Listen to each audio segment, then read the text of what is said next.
Perfect. Welcome all. Thank you for organizers to give me a slot. So I'm going to talk about some common admin mistakes. Now, the perspective is not I'm an admin, I make mistakes. We all make mistakes. These are mistakes that are basically made from an administrator side perspective, so they'll also be made by developers, by architects, by anybody in the world that can make these mistakes. So don't just have your admin hat on in this perspective. First, let me introduce myself. My name is Connie. Came to the UK in 2003, so 20 years in the UK this year. Can't believe where the time is gone. Background career in market research. Actually, I was a real accidental admin. My job in 2012, I went to a whiskey company and they said, the recruiter said, and I think that's a funny story still, they're looking for somebody with a sales background, sales analytical background. Oh yeah, and they're going to introduce a new tech system, sort of new system. We don't know what it is, but are you interested? That's how it was launched to me. Didn't know the word Salesforce, wasn't really introduced as Salesforce, just some sort of CRM. And on my very first day, I had to come in early, which is rare as a new starter.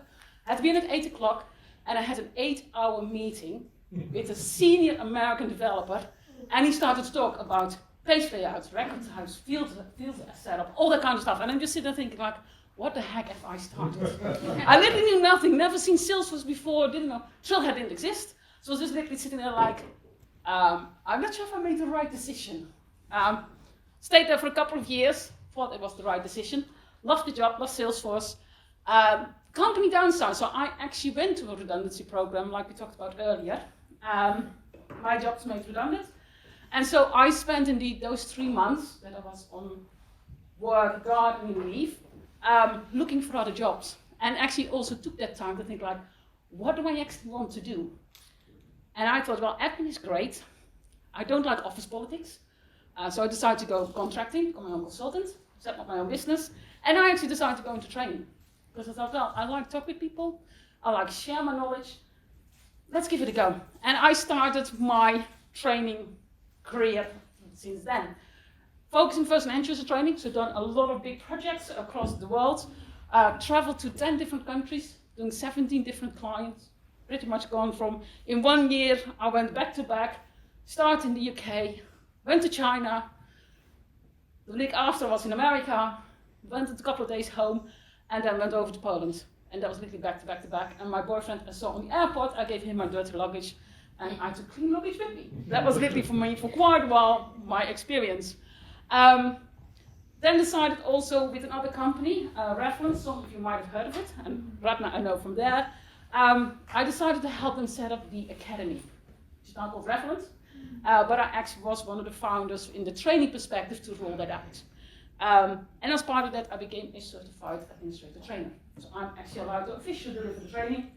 And at the moment, my learning is I'm trying to become a platform app builder instructor, which is, to be honest, quite a tough one to crack, I have to say. But hopefully in the next couple of months, I have that one under my belt. And now I do it for a different project, a different company. I'm also now doing, again, boot camps, bringing new people, administrators, developers, like, what is Salesforce? Where do you start? What do you do? So that is my background, so quite a wide variety, but I can honestly say I was literally an accidental one. So just get a bit of interaction going, because I don't like to, well, I like to talk, but at the same time, I get tired of hearing my own voice. Is there anybody else here who has actually really been, like me, an accidental admin or developer? Literally rolled in a job and thought like, I have no clue what I'm doing here, but I'm going through Salesforce. Anybody else here? One? That's not many. You can pick up a prize later. I like to give away prizes, so I'll give you a prize. So after the session, please come and pick up a prize. If you hold up the prizes. So then let's talk about what I want to talk about, and that is admin mistakes. So I've picked 3. There's a shed loads more of them. If you go on YouTube, you'll find an old talk from me that I did on London Calling on this. So some different topics. And today I want to talk about profiles, sandboxes, and uploading data. Because there are a lot of errors we make in that world. And I actually also talk from experience, because I made these mistakes and I learned from them in the day that we didn't have Trailheads, in the day that we didn't have meetups, because back in the day we didn't have all of that. And so I had to learn a lot of stuff the very, very hard way. And so first of all, profiles. probably have seen that, one profile to rule them all. As in, there are companies who just basically misuse profiles. I've been in businesses where in one of my projects, we had 100 users and we had 60 profiles. God knows how we did maintenance of that, but we did. But at the same time, I've been in companies where everybody was system administrator. Yeah. Why do you give end user system administrator access? You know, if you think about it, think like, well, it's because somebody is there not telling them what they should do. At the moment, we all know there is this really big change going on. That's also why I picked this in, going from profiles to using permission sets groups. I think it's very tough to work through that. It takes a lot of dedication and skill as an admin or developer to actually proper analytics about what are the people using, why are they using this, and how should they be using it. It's so easy to give people wrong access, and there's so many options. Whenever I do this as training for administrators, it's like, well, here you have your profile. Right, you now have 500 buttons you can tick. Which one do you pick? So it's just very difficult also to get your head around it. And therefore it often goes wrong. When I do training, people come to me and say, oh, I can't do this. And then I have to start figuring out, like, okay, which of the many settings are we going wrong? So it's something that is complex to understand, but also a lot of people make mistakes at giving the wrong stuff to people. Not on purpose, but just because it's a very complex topic. One of the things that I find now is coming in as exception rules. I'm still trying to get my head around it, how they work, and get them actually to work. But again, an extra layer, and this is all that admin foundational knowledge that everybody here needs to have. Because the end users in the end, they will come and say, I can't use the system, and they're going to complain. And it's because probably we forgot to tick a box somewhere. And we have 500 boxes to tick. One of the latest ones, they introduced that last year, is the user management package, which I think is quite nice. If you download that in your org, what you can do is actually check for your users, what permission sets are they having? Which options do they have? And you can do it on different settings, so you can choose, look at it from a profile perspective, you support an individual user. So if a user comes to you and says, I'm expected to do X, Y, and Z, instead of going in the setup and going through that whole profile and figuring out do they have the box, that package can actually help you identifying that. If you haven't played with it yet, I definitely recommend download it in your Trailhead org. It's a free package, doesn't cost you anything, but it's a nice one, especially for profiles. I think there's a lot of business at the moment to go through this motion at the moment, changing stuff. That package will definitely help you. Should that have been an option on that Slido then? Sorry? Should that have been an option on that question on the Slido? Yes, because I was actually looking for that one. Yeah, but then I picked user report because I hadn't heard of the other one and thought that was useful, but I would have picked that one. Yeah, because it's such a useful app to use. Again, I want to have a bit of a Q&A in this one. What if somebody can give me a very dreadful profile that they have seen? Not system administrator to all. System administrator, 50% of people, 40 users, 20 sysadmins. Yeah, not uncommon. Anybody else have seen some or dreadful custom profiles that they have seen or built themselves?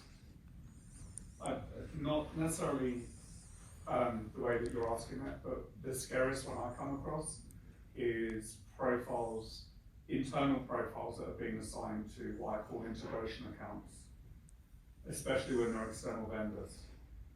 Really, really scary.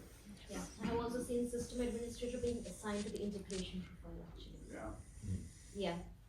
And very then lazy. It happens on internal ones especially, extremely common and scary. And I think here it goes down to your experience in using it, and I think often it's the people who need to implement it don't understand how profiles work. Yeah. And don't understand, when I do my training, I also say to people, as system administrator, that profile is for somebody like us, is a system administrator, is a developer. Nobody else in the company should get it. Doesn't matter what they say, nobody has the right to go in and do stuff. Because they can mess stuff up in a big time, unfortunately. And then undoing the mess is quite tricky. Cool, so we haven't been too bad then. So the other one is sandboxes. Yeah. What's a sandbox? Is that for toddlers? Again, I go back to my experience when I started back in the day. I didn't have a sandbox. I actually didn't even know a sandbox existed. I think they must have existed, but I didn't know about them. And so one of the things I did, my client, or the company I worked for, we had reps going out to pubs and restaurants, and they had to do a check of what's on the back bar. So which bottles, which products are they selling? And marketing wanted to know that information. And we basically had a survey, and the survey had about 500 products on it. And so to properly complete that probably took a good rep, about 15, 20 minutes, but we only allowed half an hour at the client. And so they also had to do sales discussions. I didn't know how to do stuff, so I did it straight in live. Because hey, I didn't have a sandbox. Rolled it straight out to everybody and said, here you go guys, here's the survey, have fun. Within a week I was sitting with the senior managers like, what the heck have you done? This is not what we want. Yeah, marketing asked for it, so I do it. So one of the experience from that is don't do anything in life if you can avoid it. If you do it in life, don't roll it out, but keep it to yourself. Test it and get people to come in and test it for you. And then roll it out on small basis. It's probably one of the biggest dreadful experiences I had, apart from the last one which you go to at the moment, is where I had so much feedback from my users to say, why did you do this? Why did you roll this out?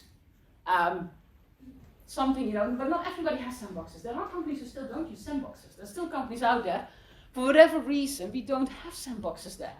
Because maybe we forget, or maybe we have new people in like me, back in the day, didn't know better. So if you're in that situation where a company doesn't have a sandbox, use Trailhead Playgrounds or build a developer org and try to simulate stuff in there and use that to think like, okay, what we have here, does it work, does it not work? Yeah, if you can't use it in life, or you don't want to have it in life, use that as your alternative options. Because it's not fun to go to the senior sales manager and they're sitting in front of you and shouting message at you, and at the same time marketing says we want this. In the end, what we did with that one, we cut it down from 500 products to 20 compulsory every visit, and another 80 once a year. So that we cut it down to. Marketing not happy, but we also said, like, yeah, what are you going to do with it? Yeah. Back of that one is also requirements gathering. It's probably again something we don't talk about. Often we think they ask, we do. Basically, jump, we say how high. Not like, oh, actually, does this make sense? Yeah. Even though it might not be business analyst, as an admin and a developer, an architect, whatever your role is, checking with your customers what they want is really, really vital. So yeah, try not to make mistakes. With sandbox, of course, you have a sandbox's name, and I've seen all kinds of wonderful names like test and UAT. And somebody had a very nice name for the sandbox that I ever used. That's not like test or sandbox or. All very boring. All very boring. All very boring. That's a shame. I was looking for some nice new names. Okay. Last one. This is probably, honestly, the worst mistake I've ever made. Messy data in, messy data out. I'll tell you why. Again, because we didn't have a sandbox. So I was with this customer, and they said, "Bought some data, can you put it in the system?" Sure, Excel spreadsheet, whack, straight into live. No checking from me whatsoever. So I didn't do a report out of Salesforce to say what's my data, and do I do a duplicate check? No, I didn't check the validity of the data. I just pumped 30,000 records straight into my live system. Which was probably not the best way to do it. I all of a sudden had probably 20,000 duplicates in my system. So they look at me like, how you clean this mess? And I was like, I don't know. So I started exploring. So in the end, I had myself part-time, because I was about to do other stuff. We had an intern coming in for 4 months. And we had to manually basically run spreadsheets in Excel to say which records are duplicates. Because unfortunately, we're in the pub industry, and how many, or say even if you go to the coffee industry, how many costas do you have in one road? You can have 4 or 5 legitimate costas in one road. How do you know which one is a duplicate? You can only know by manually checking every single line. You can't just, oh, well, I check my street name and my postcode and then my number. Well, if it's then the same street name, the same postcode, it's probably a duplicate. No, because one you have the beginning of the street and one at the end of the street.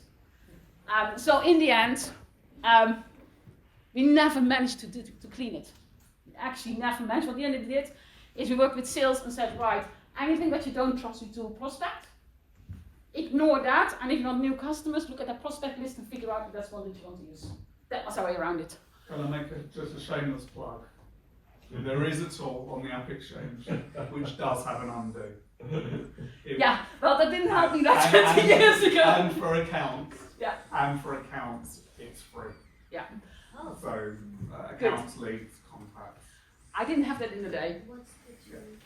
I'll tell you afterwards, but I wouldn't go that far with the plug, but ask me. Let's say that loud. Yeah. What people would like to hear. Yeah, we're just up the road. Simple import.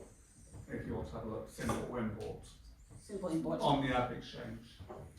And take a look. There's a one user license for free on standard objects, and it's got duplicate.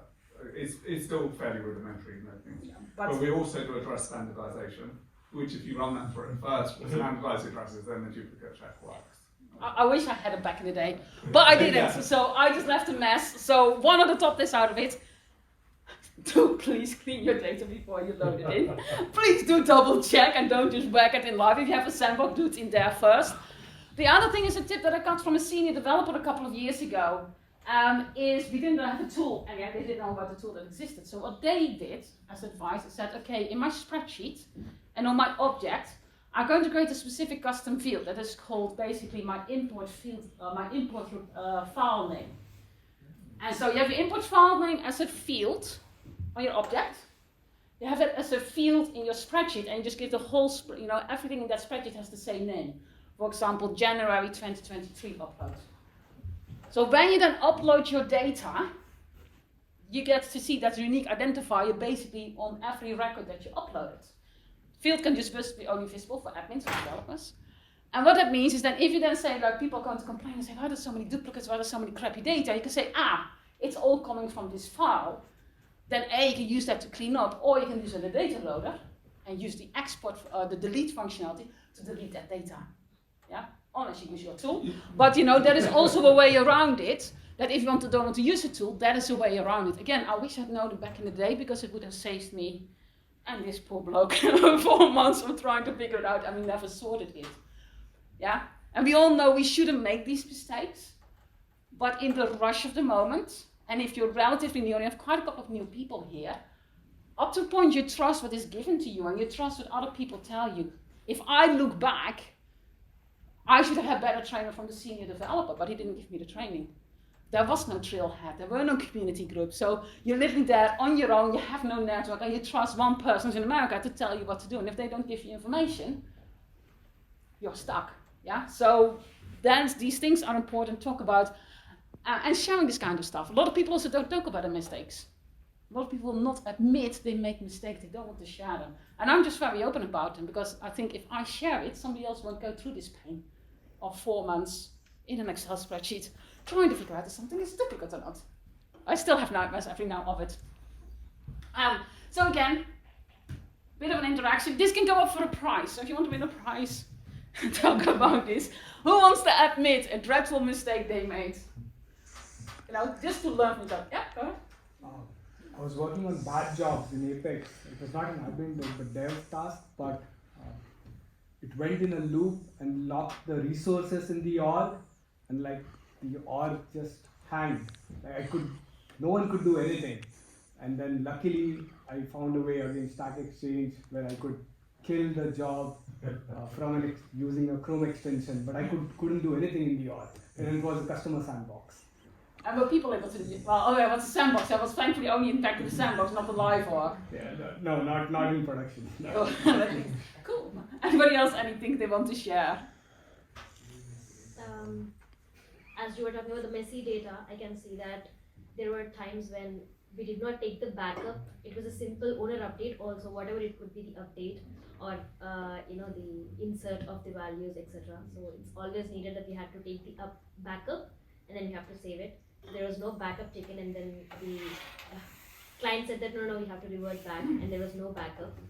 So that was one of the... Backups are one of the important things. Even if it's just a simple Excel dump, using data loader, getting stuff out. Jay? Many of them. I ended up with a sort of like a 4 or 5 point checklist that I tried to do when I was doing data upload stuff.